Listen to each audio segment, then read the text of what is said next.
What's up, ladies and gentlemen? This is the Jose Show. Happy Monday. All right, now let's get to it. Now, let's start off today's show with the success that Wicked had this past weekend, ladies and gentlemen. Man, Wicked ended up debuting at #1 in the domestic box office after all. Well, with a combined 270 million in worldwide ticket sales, Wicked and Gladiator 2 breathed fresh life into a box office that has struggled lately, leading to one of the busiest movie-going weekends of the year. So John M. Chu's lavish, big-budget musical Wicked, starring Ariana Grande and Cynthia Erivo, debuted with 114 million domestically and 164.2 million globally for Universal Pictures, according to studio estimates Sunday. That made it the third biggest opening weekend of the year, behind only Deadpool and Wolverine and Inside Out 2. It's also a record for a Broadway musical adaptation. So Ridley Scott's Gladiator 2, a sequel to his 2000 Best Picture winning original, launched with 55.5 million in ticket sales, with the price tag of around 250 million to produce it. Gladiator 2 was a big bet by Paramount Pictures to return to the Coliseum with the largely new cast led by Denzel Washington and Paul Mescal, while it opened with a touch less than 60 million predicted in domestic ticket sales. Well, Gladiator 2 has performed well overseas. It added 50.5 million internationally. Okay, so the collision of the two movies led to some echoes of the Barbenheimer effect of last year when Barbie and Oppenheimer launched simultaneously. The nickname, this time Glicked, wasn't quite as catchy, and the cultural imprint also was notably less. Few people sought out a double feature this time. The domestic grosses in 2023, 162 million for Barbie and 82 million for Oppenheimer, also were high. Okay, so anyways, this is really amazing that Wicked ended up debuting at #1 in the box office, because Wicked really is an amazing movie. I got to watch it last night, you guys, and I was so impressed with Ariana Grande and Cynthia Erivo's acting, and I was so impressed on how good of a team they made in that movie by having to see how Glinda and Elphaba got to be joining forces in the movie, and how they were able to conquer a bunch of things together, and how they were able to get along, especially in the movie. I mean, I remember that at the very beginning of the movie, both Glinda and Elphaba weren't really friends, even though Glinda really wanted to be friends with Elphaba. I was able to tell, because, you know, Glinda was basically this nice, peachy, sweet princess in the movie that basically wanted to make friends with everybody. And then Elphaba, you know, unfortunately was just this girl that was very humiliated, and she was very unconfident about society and about herself, and of course about a bunch of other people that she would meet, which is the reason to why she was so unfriendly at the very beginning towards Glinda.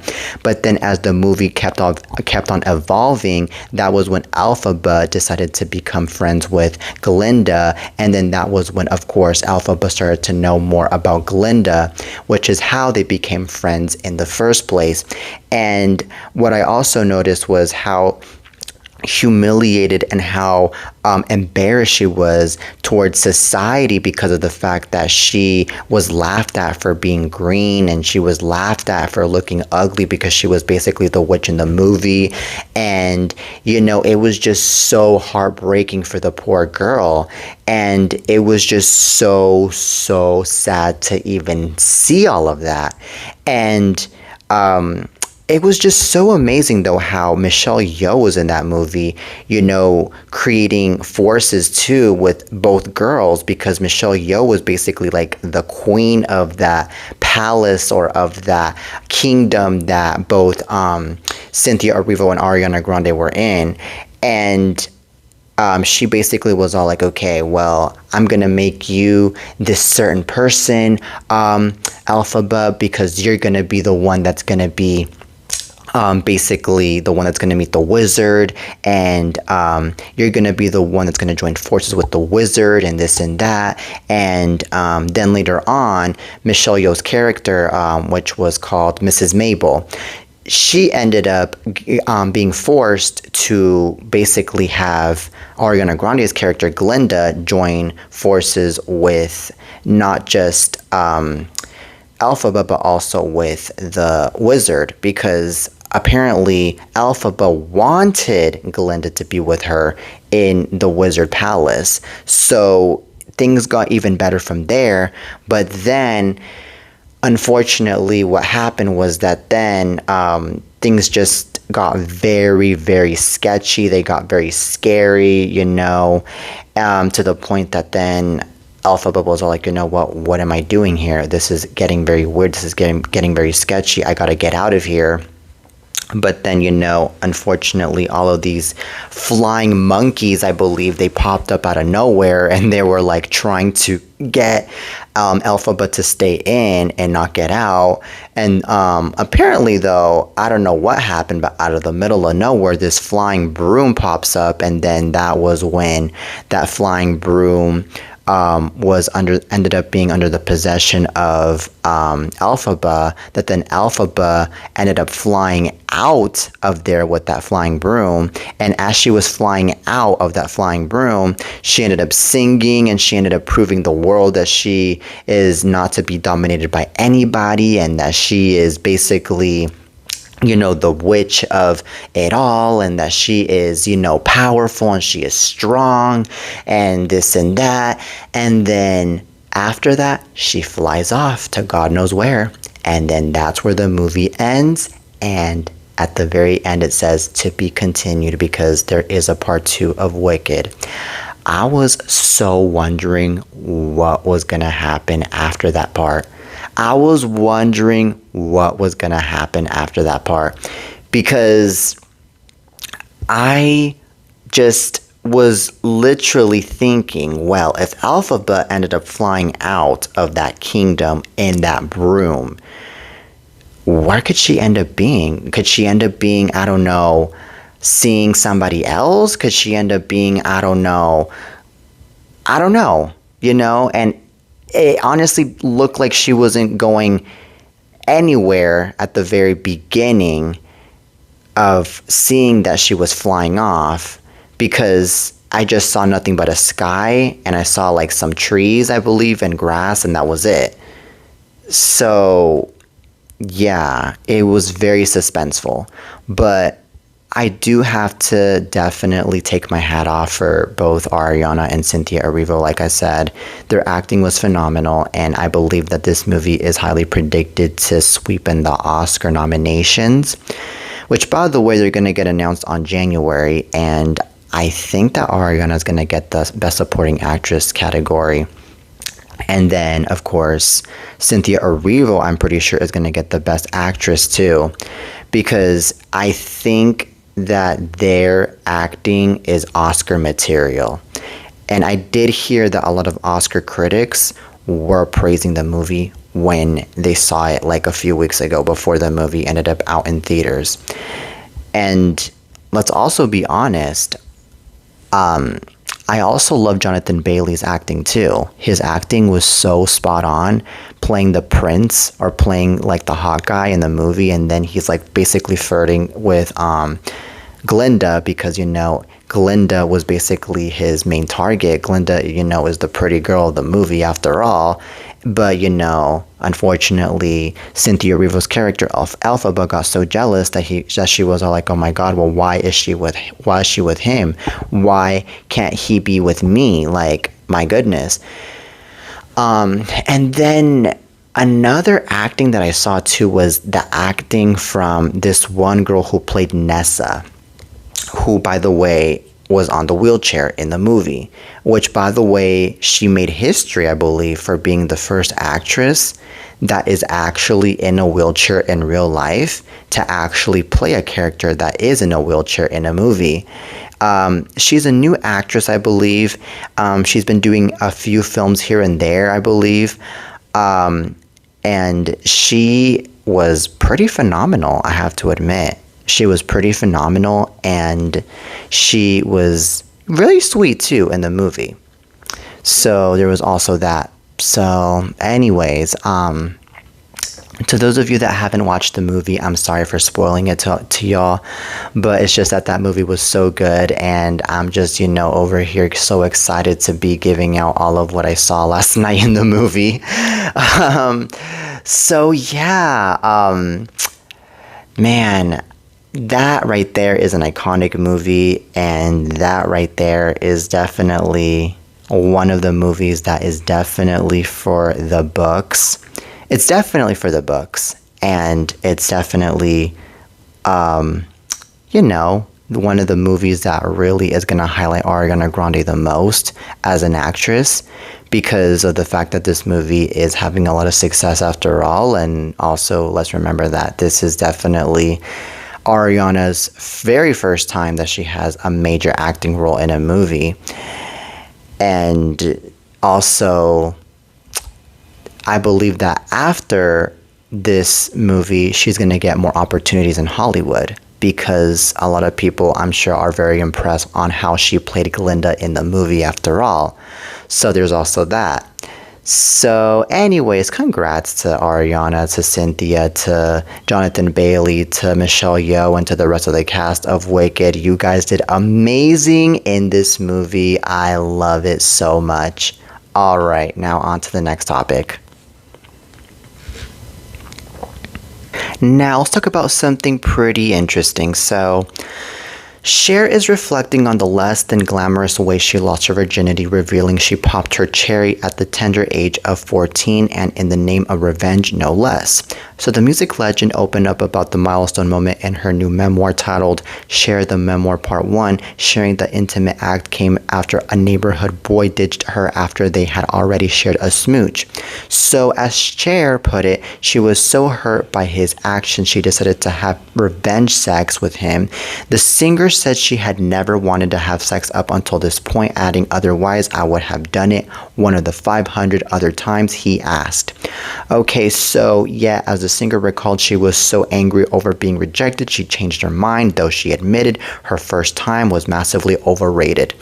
Okay, so she wrote, "I asked him, is that it? Are we finished? Then I told him to go home and never come back. I wanted him to feel just as dismissed as he'd made me feel." So Cher noted she got the last laugh as her childhood sweetheart tried to win her back, but she never spoke to him again. So the singer also confessed she feared her mother would find out the minute she had sex, as the matriarch previously said she'd be able to see it in her eyes.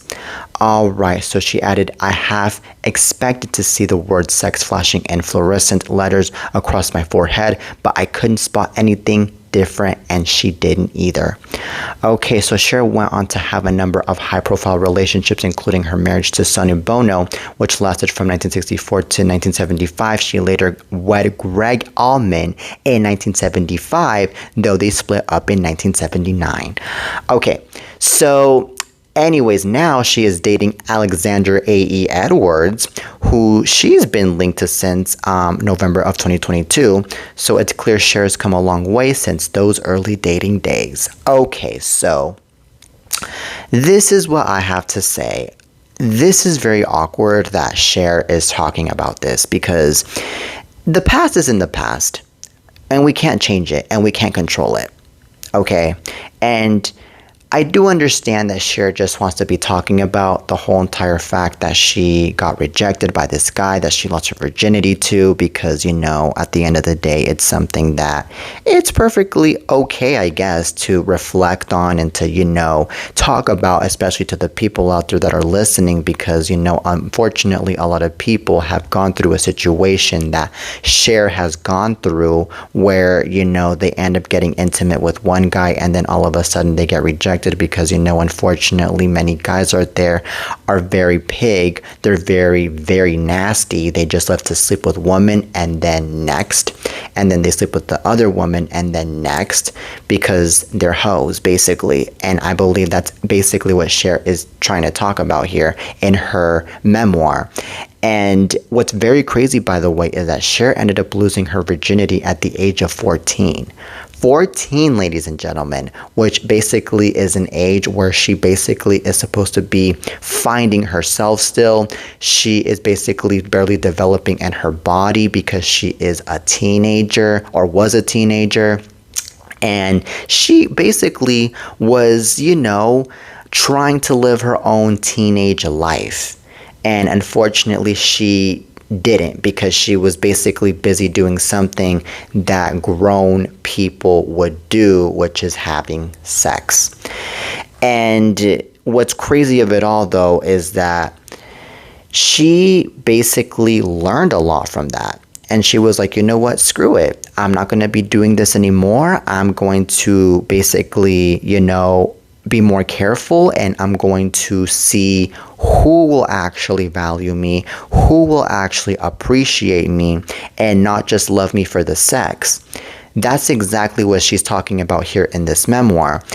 And also the fact that she regrets about the fact that she ended up having sex with this guy that ended up rejecting her in the first place. So there's also that. But good thing, though, that she ended up having the last laugh. Good thing that later on, the guy that basically, broke her heart ended up getting his heart broken in return, by stuff that happened to him in the future. So that's a good thing. And what's funny, though, is that now that life has gone on, and now that Cher has moved on, now Cher is over here dating a guy that's like 30 or 20 years younger than her, which to me is, in my personal opinion, really weird, because I basically think that Cher should be actually with somebody that is around her age. Because basically, with her being with someone that is around her age, she's actually with somebody that likes her for her and that understands her, not with somebody that only wants her for the money and that only wants her for the sex and that only wants her for, the stupid stuff. Because here's the thing of it all, ladies and gentlemen.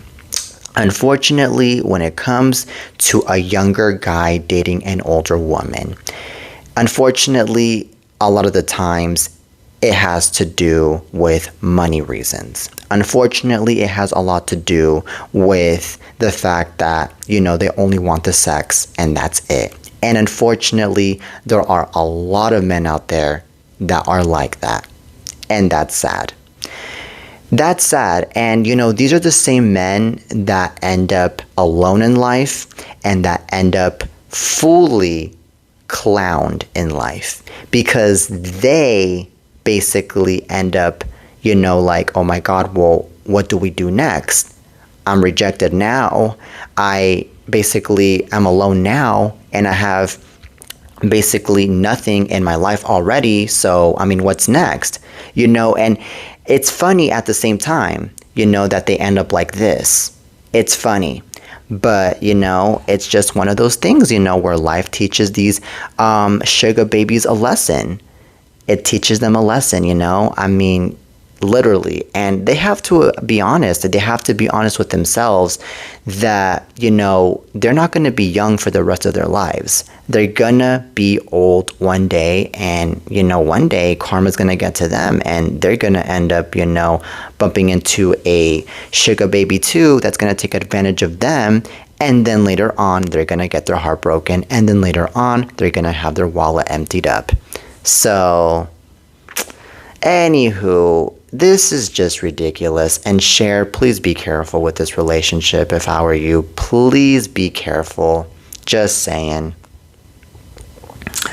But anyways, on to the next topic. Now let's talk about Alec Baldwin. So Alec Baldwin is ready to leave the Rust film in his rear view, admitting he's yet to see a final cut of the flick in the 3 years since tragedy struck the Western drama. So the actor admitted this to be true while attending the Torino Film Festival, where the actor emerged to receive an honor after his manslaughter case was dismissed this summer. So at the festival, Alex sat down with Variety and shut down notions that he profited from Rust.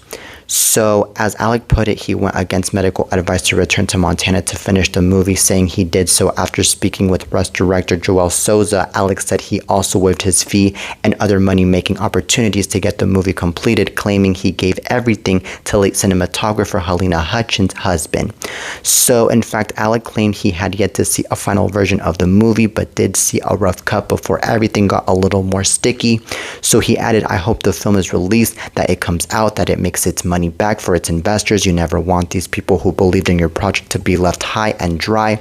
And I hope the movie is sold and that Helena's husband gets his money." Okay, so Alec Baldwin made it clear he has no plans to see the final cut either, calling it the most difficult thing he's ever dealt with. Yet Alec said his wife Hilaria Baldwin also suffered greatly during the aftermath of the tragedy. Okay, so he noted, my wife has been very, very traumatized from this. There has been a lot of pain when you are married to somebody and everything was going fairly well and we have 7 kids and the floor falls out. It's very frightening and very disturbing. Okay, so I personally do side with Alec Baldwin. I do think that it is very painful having to watch the final cut of a movie, especially after knowing that you were the one that took somebody's life in that movie. And I also completely understand that, this poor guy is pretty much traumatized about the whole entire situation, because what happened wasn't just anything. What happened was that, unfortunately, poor Alec Baldwin accidentally got to shoot somebody, and it was not his fault after all. It was the people behind the scenes that were at fault, because they should have known that the prop unfortunately had a bullet inside the freaking gun, and that unfortunately it led to taking away someone's life especially. But here's the thing though, I believe that poor Alec Baldwin especially was wrongfully detained. He was wrongfully held accountable by the law because of the fact that he had nothing to do with the fact that that prop had a bullet inside. Let's be real here. Okay, and it's interesting that then later on, the courthouse is all like, oh my God, well, you know what? The charges are dropped for now Alec Baldwin, and now Alec Baldwin is now off the hook, and now it's the people behind the scenes that should be held accountable for all of this after all, and blah, blah, blah. Instead of actually being like, oh my God, well, you know what? Alec Baldwin is not at fault here. We should just, be considerable of that, and we should definitely be very acknowledgeable of that, especially, and they should have done that at the very, very beginning of the case. But unfortunately, just knowing how things were in the justice system at the time, where they were just thinking a bunch of weird things, that Alec Baldwin was to blame and that Alec Baldwin should be held accountable and this and that, especially because here's the thing, these people at the courthouse, at the justice system, they don't know anything on what happens in these movie scenes. Okay, I mean, only Alec Baldwin knows, only Helena Hutchins knew, only the rest of the people in that movie knew exactly what happened. Okay, so they should have not automatically assumed that Alec Baldwin was to blame.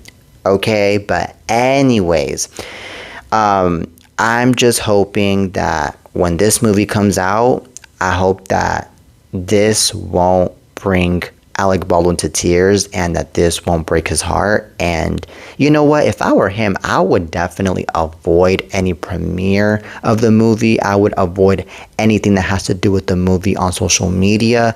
I would avoid everything. Okay? So anyways, Alec Baldwin, you just stay in peace, boy. And I just wish you nothing but a lot of serenity and a lot of light. And that's all I have to say. All right, now on to the next topic.